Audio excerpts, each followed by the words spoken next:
नमस्कार दोस्तों, शुरू करते हैं इस हफ्ते की कुछ जरूरी खबरें। 9 फरवरी को मणिपुर के chief minister N Biren Singh ने अपनी पोस्ट से रिजाइन दे दिया, जिसके बाद 13 फरवरी को मणिपुर में प्रेसिडेंट रूल को लागू कर दिया गया। लेकिन इनके द्वारा अपनी सीएम की पोस्ट से रिजाइन करने के पीछे रीजन क्या था? काफी टाइम से मणिपुर में चल रही वायलेंस।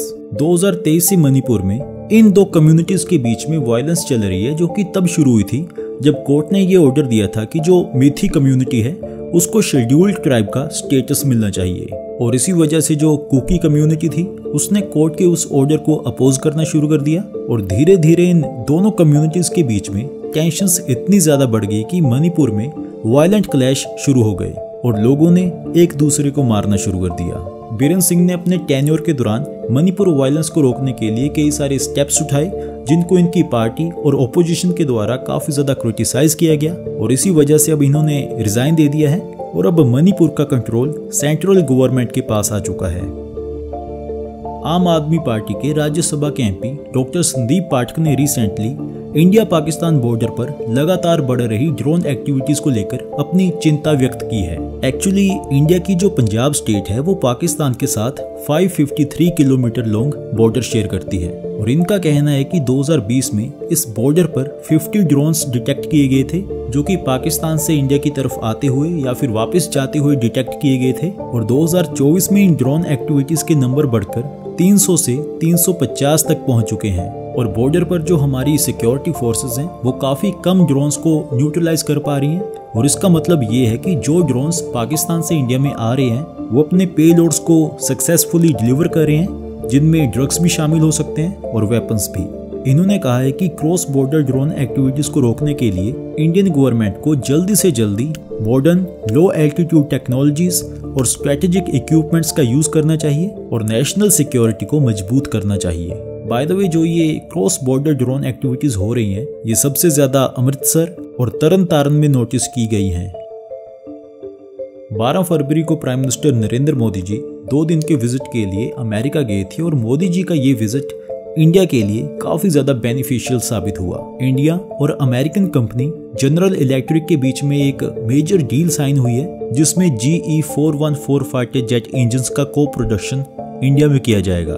यानी कि अमेरिका और इंडिया मिलकर इन इंजन्स की प्रोडक्शन इंडिया में करेंगे। ये इंजन्स हाल तेजस मार्क II और फ्यूचर इंडियन फाइटर जेट्स के लिए बनाए जाएंगे।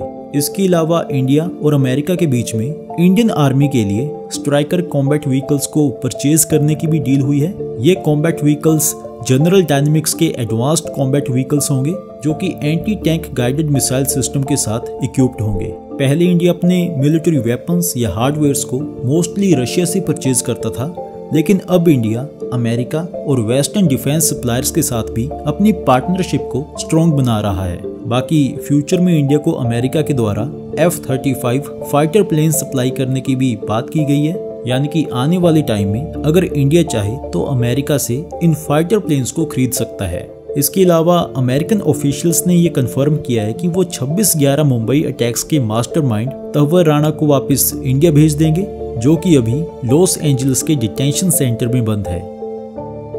इंडिया और इजराइल अपने ट्रेड और टेक्नोलॉजी टाइज को और भी ज्यादा स्ट्रॉन्ग करने के लिए एक्टिवली काम कर रहे हैं। रिसेंटली इन दोनों देशों ने इंडिया इजराइल बिजनेस फोरम और India Israel CEO forum organise किया था, जिसमें कई सारे top business leaders, policy makers और इंडस्ट्री स्टेक होल्डर्स ने पार्टिसिपेट किया था। इंडिया और Israel artificial intelligence, quantum computing और स्मार्ट मैन्युफैक्चरिंग जैसे फील्ड्स में मिलकर काम कर रहे हैं। इजराइल की जो एडवांस्ड वाटर प्यूरिफिकेशन टेक्नोलॉजी है उसको इंडिया में भी इम्प्लीमेंट करने के बारे में डिस्कशन की गई है और साथ ही में प्रिसीजन एग्रीकल्चर टेक्निक्स को अडॉप्ट करके फार्मिंग एफिशिएंसी को इंक्रीज करने पर भी फोकस किया गया।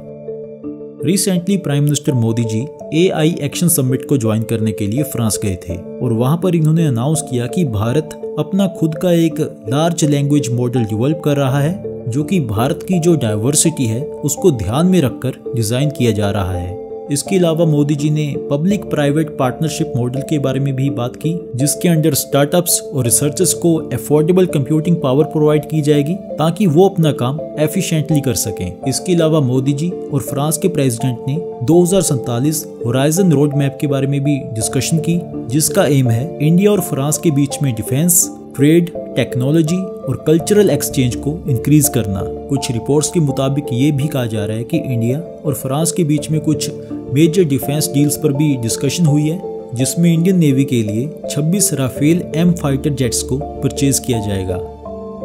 आंध्र प्रदेश के chief minister N Chandrababu Naidu ने ये अनाउंस किया है कि आंध्र प्रदेश में वर्क फ्रॉम होम कल्चर को प्रमोट करने का प्लान तैयार किया जा रहा है ताकि जो वुमेन प्रोफेशनल्स हैं उनके लिए फ्लेक्सिबल और कन्वीनियंट वर्क अपॉर्चुनिटीज को पैदा किया जा सके।